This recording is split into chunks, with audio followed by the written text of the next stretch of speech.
যে সব সময় এরকম ইস্তেগফারের সাথে লেগে থাকে, আল্লাহ তাআলা তাকে কোনো বিপদে আটকান না, সে জীবনে আটকাবে না। আর সব সময় পড়ার জন্য একটা আমল দিয়ে যাই, উঠতে বসতে, অফিসে যাচ্ছেন, অফিস থেকে ফিরতেছেন, বসে আছেন, শুয়ে আছেন, ছোট্ট এক শব্দে আমরা যেন বেশি বেশি পড়ি আস্তাগফিরুল্লাহ। আওয়াজ করে আমার সাথে পড়ুন আস্তাগফিরুল্লাহ, আবার পড়ুন আস্তাগফিরুল্লাহ।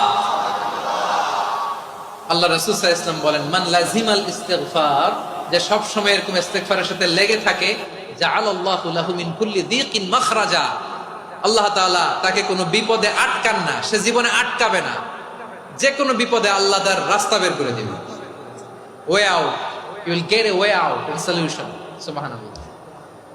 ওয়া মিন কুল্লি হাম্মিন ফারাজা, দুশ্চিন্তা মুক্ত হবে। ওয়ায়ারযুকহু মিন হাইসু লা ইয়াহতাসিব, এমন জায়গা থেকে আল্লাহ রিজিকের বন্দোবস্ত করবে যেটা সে কল্পনাও করে নাই। আওয়াজ করে পড়েন সুবহানাল্লাহ।